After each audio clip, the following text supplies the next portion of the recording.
Segurança. Só tropeça quem está a caminho, só erra quem é livre para tentar. A palavra penitência, do latim poenitentia, quer dizer arrependimento, redenção. Dela provém outro termo, penitenciária, originário dos tribunais romanos, onde se concediam ou não as absolvições. Por estranho que pareça, penitenciária não tem hoje a mesma significação etimológica que se esperaria, ou seja, lugar onde se redime a falta cometida. Tanto os presídios da atualidade, como muitos do passado, não criaram nem desenvolveram mecanismos educativos e de promoção social para que houvesse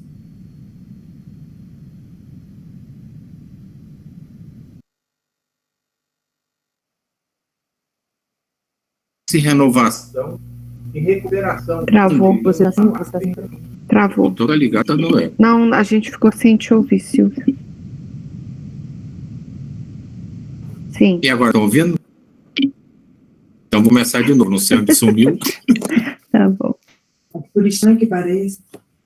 Por estranho que pareça, penitenciária não tem hoje a mesma significação etimológica que se esperaria. Ou seja, lugar onde se redime a falta cometida. Tanto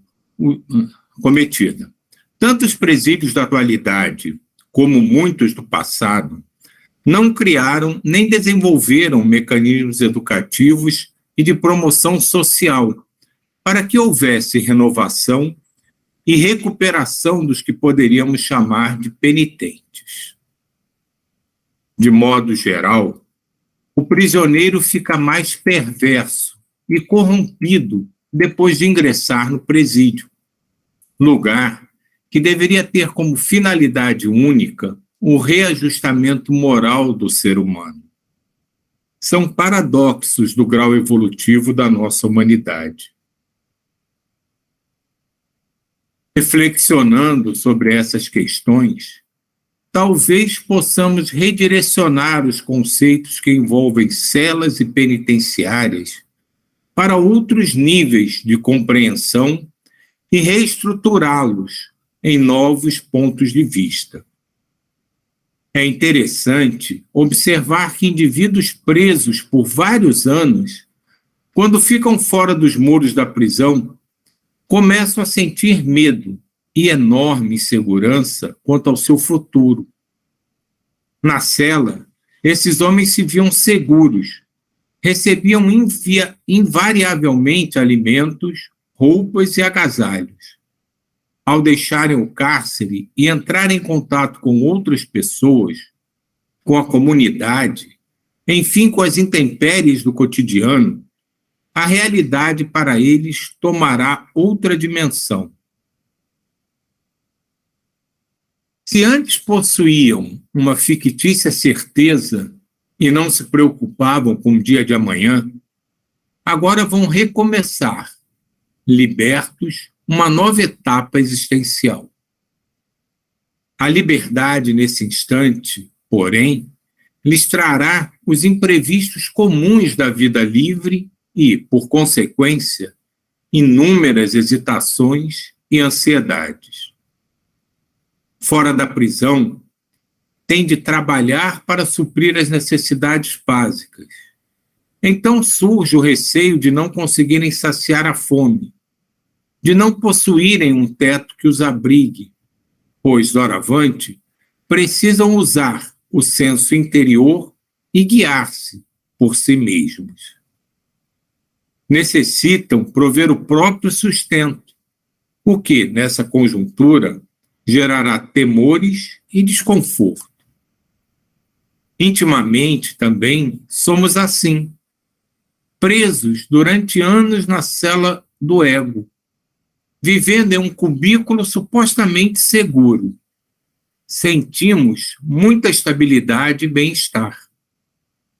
abrindo mão de nossa verdadeira liberdade por preferirmos a falsa proteção da célula interior e algumas migalhas de um conforto rotineiramente fugaz, não saímos da prisão onde nós mesmos nos encarceramos. São celas que nos dão pálidas honrarias e efêmeros sucessos, por alto preço emocional, criadas por nós mesmos para nos autopenitenciar. Muitas pessoas acabam no inferno íntimo por não se libertarem do apego, da culpa, do orgulho e da mágoa. Criamos celas que isolam os sentimentos, celas que disputam os cumes sociais, celas que mendigam afetos, celas que disfarçam o perfeccionismo, celas que sustentam o fanatismo religioso, celas que confinam os bens alheios, celas que ambicionam o poder público, celas que estimulam a luxúria. São inúmeros os cárceres que parecem confortáveis, conquanto, disfarçados de veludo e móveis refinados, perfumes e joias raras, caras, não deixam de ser prisões que confinam a alma, impedindo-lhes a expansão da consciência. Sair dos grilhões mentais... Vamos pegar, para a gente pegar, e como é que, esse aí é o que realmente acontece, né? Tony Robbins já falava, né? Mas, então tem vários tipos de prisão, tem vários tipos de cela aí, como foi mencionado, né? Então eu gosto de historinha, vou contar uma historinha. Na África, tem uns macaquinhos muito especiais e são muito espertos. E a carne deles é apreciada pelos africanos. A carne do cérebro, inclusive, da cabeça. E eles não conseguem caçar os macaquinhos, porque eles são muito espertos. Aí uma pessoa inteligente pega uma cabaça e faz um buraquinho na cabaça. E dentro dessa cabaça ele coloca uma banana.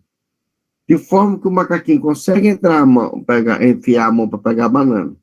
Mas na que ele pega a banana, ele não consegue, se ele segurar a banana, ele não consegue tirar, soltar. Então chegam os caçadores, aqueles que largaram a banana e fugiram, foram embora. Aqueles que continuaram segurando a banana, eles são caçados. Bom, então que agora eles deram para a gente o que nos aprisionam, né?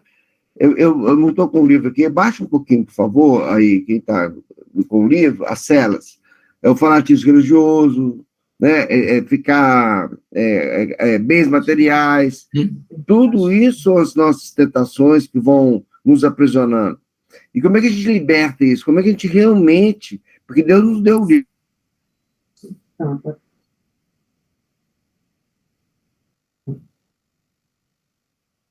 Tornamos seres livres. Esse é o caminho dessa leitura. Certo que isola os sentimentos, você não amar o próximo, né? Você vê o outro com desconfiança, né? Que disputam cúmulos sociais, e que mendiga afeto. A carência afetiva hoje é muito grande, ainda mais no mundo digital, né? A gente tem que tomar cuidado com isso. E é muito importante, e por isso que o brasileiro é um dos países mais solidários do mundo. A gente estava conversando assim agora, né, Nilson? Mas o Brasil é um dos países mais solidários do mundo. As pessoas são mais afetivas no Brasil. Então, essa banana, como a gente larga essa banana? O que a gente tem que fazer, então, para sermos livres? Né? Por exemplo, eu sei que para todo mundo é cheio de coisas para fazer, mas você tem liberdade de estar aqui todos os dias, 8 horas, para dispensar amor. Aqui ou qualquer lugar na sua vida. Na verdade, a gente tem que fazer isso 24 horas, né? E quando a gente faz isso, a gente larga a banana, a gente larga as nossas células íntimas, as nossas células interiores. É isso aí, obrigado.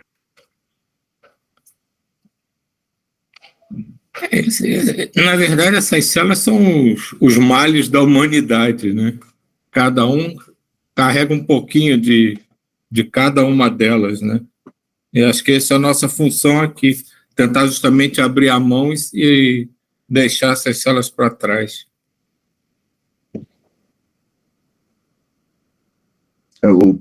Acho que as cavernas de Platão, né?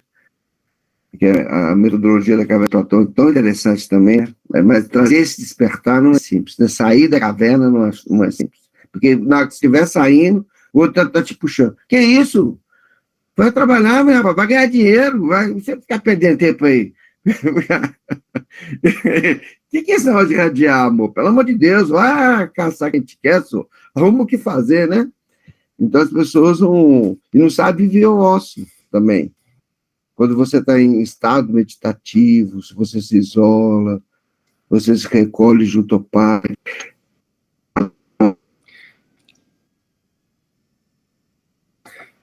Acho que é por isso que a gente precisa tanto da espiritualidade, né? Porque sozinho, dificilmente a gente conseguiria. Tá falhando, Tá Rômulo. falhando de Rômulo. Não consigo, dificilmente. Acho que o dele travou, não deu para continuar então aquele. A internet hoje que está horrível, gente. Então vamos lá.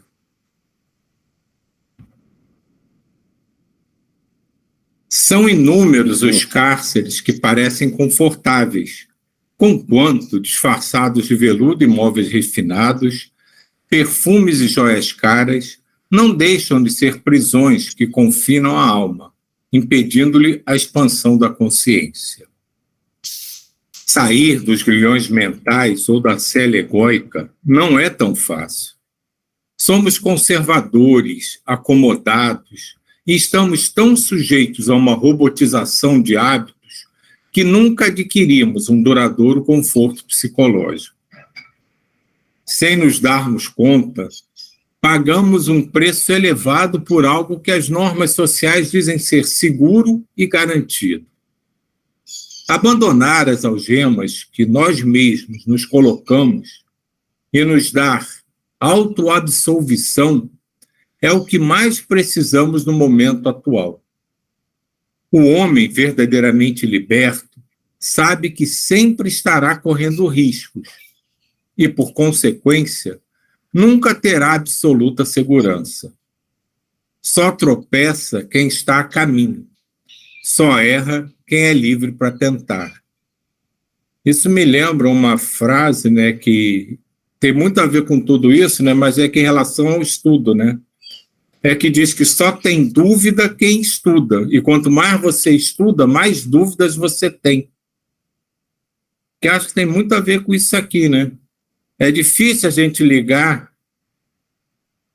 se ligar a tudo isso sem acabar se acomodando um pouco às coisas que nos circulam e nos fazem sentir confortáveis, né?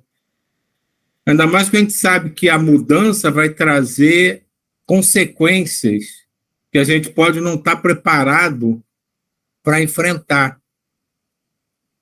Mas acho que é muito isso mesmo, só tropeça quem está no caminho, então só erra quem é livre para tentar. E Silvio, e quando colocou o homem verdadeiramente liberto, sabe que sempre estará correndo risco e, por consequência, nunca terá absoluta segurança. Eu me lembrei também da figura de Francisco, né, e de todos que seguiram esse caminho, porque, do ponto de vista de segurança, é algo que quebra os nossos padrões, né, deixou tudo e se entregou completamente à confiança na providência divina, a ele realizar a função que ele tinha que fazer, o trabalho que ele tinha que fazer, a missão que ele sentia que tinha que fazer. Isso é uma ruptura, porque simplesmente ele deixou casa, essas seguranças que nós temos, né, não armazenava, e mesmo assim estava seguro, né? Então, no momento que li essa frase, eu me lembrei desse exemplo, e no tempo moderno, a Peregrina da Paz, que foi, né, que também é uma franciscana, né, uma franciscana, mas ela não é uma franciscana, ela se apresenta como uma pessoa universal, mas que fez a mesma coisa, que durante basicamente 30 anos, ela era uma peregrina, e por onde ela ia passando, ela ia falando sobre a paz, e não tinha nada nada, né? Então ela no trabalho dela, o alimento, onde que ela ia dormir, e sempre ia a providência divina sempre dava um jeito, se ela está em sintonia com o mundo maior, se está em sintonia com o fluxo, né? Então, se está no fluxo, o fluxo leva. O fluxo está ali guiando a pessoa, seria o seu caminho de maior eficiência. Então, era isso que eu queria também compartilhar só nessa parte aí, nesse trecho. Confiança. Tem que ter confiança. Essa Sani tinha lembrado também da peregrina aqui. Também lembrei dela. Lendo... Pode dizer, não, vai, Elisa. Ouvindo esse texto, me remeteu muito a um outro que a gente leu, falando da coragem de sermos fiéis ao que nós somos, em essência, nossa missão, coragem de seguir o nosso caminho. Esse texto da coragem foi um que me marcou muito, e muitas vezes quando a gente está lendo, né, especialmente sobre as questões que nos dificultam o caminho, que nos aprisionam, ele sempre me vem à mente a importância da gente fortalecer, de ter a coragem, né, de dizer sim para o nosso chamado e de seguir o nosso caminho com confiança.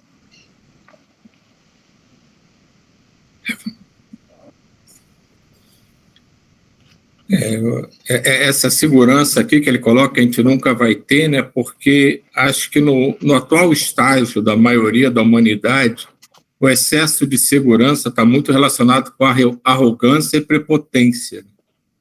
As pessoas se acham seguras porque acham que já sabem o suficiente, ou já estão preparadas o suficiente. E aí eu entendo bem o que ele fala aqui, né? Nunca terá absoluta segurança. Eu, pelo menos, nunca vou me entender como eu já sei o suficiente, eu já evoluí o suficiente, já posso caminhar sozinho. E acho que é nesse sentido que a gente nunca, né, vai ter essa segurança absoluta, porque a gente sempre vai saber que a gente ainda precisa aprender algo, a gente precisa ainda dar mais alguns passos, e não se esquecer que esses espíritos super elevados nos quais nós procuramos nos espelhar, também continuam andando. Eles não estão parados no estágio que eles estão esperando que nós cheguemos até eles. Eles também não deixam de evoluir. Então, por mais que a gente evolua, eles também vão continuar evoluindo. E nós vamos ter sempre algo a atingir. Então, por isso que a gente nunca pode se acomodar numa segurança de que já aprendemos o bastante, porque é no excesso de confiança, no excesso de segurança, no excesso de certezas que se cometem a maioria dos erros. Lembrei daquela frase também que fala dos barcos, né, dos navios, que estão seguros nos portos, mas não foram feitos para isso. Exatamente.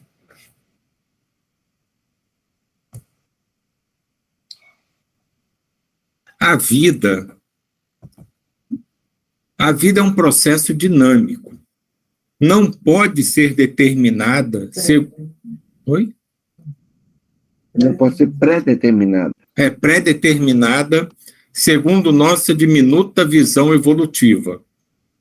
Ninguém tem condições de afirmar com plena certeza o que acontecerá amanhã. Nas estradas das múltiplas existências, caminhamos com 1001 incertezas.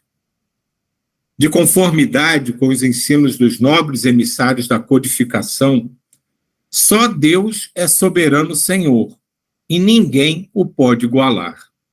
Pois até mesmo as entidades superiores, que alcançaram a perfeição absoluta, não possuem o conhecimento completo do futuro. E prosseguem afirmando que o espírito vê o futuro mais claramente, à medida que se aproxima de Deus.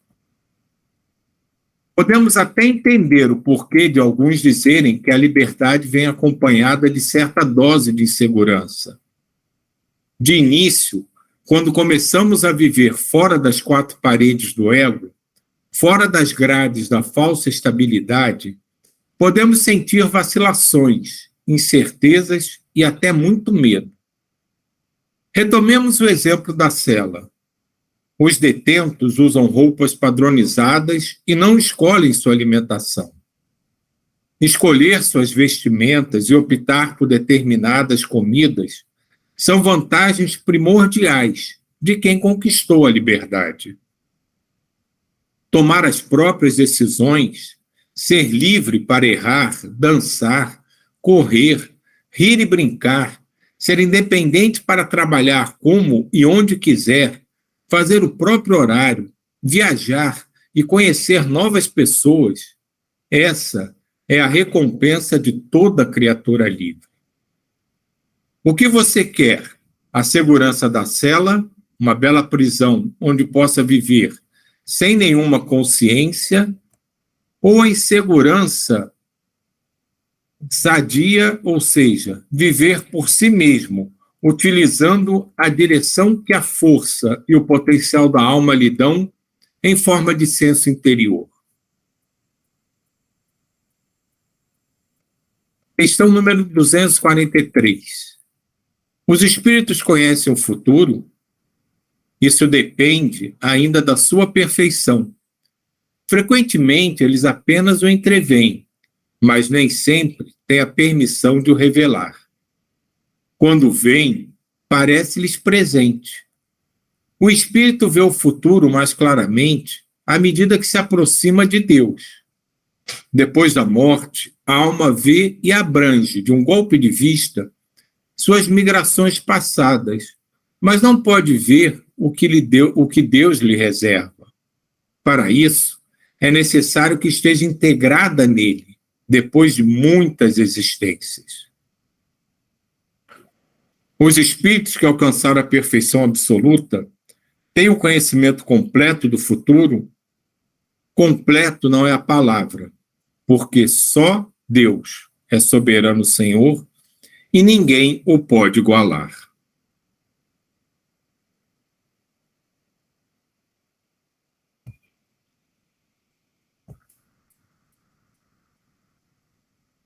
Essa questão da prisão é bem... Eu pensava muito sobre isso, a prisão mesmo, assim, né? E o que poderia ser feito seria muito mais, né, assim, essencial para todos os países, era que, né, essas pessoas pudessem se transformar, assim, né, através de um trabalho e tudo. E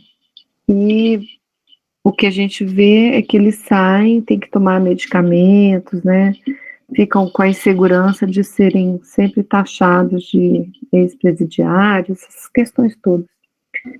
E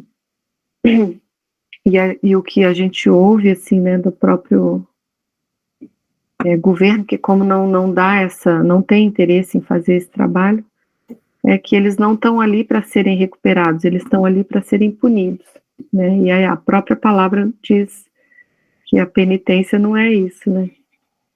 Mas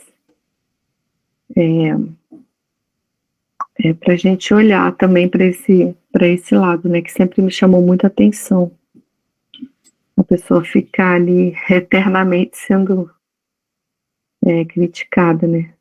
E aí eu volto naquela que eu falei, né, de domingo também, que se a gente foi perdoado, né, nos nossos erros, podemos chegar aqui até hoje, né, nós como professores, então, né, que estamos sempre lidando com erros e acertos e vendo, né, através dos testes, do ensinamento, né, fazendo esse eterno, né, compreender e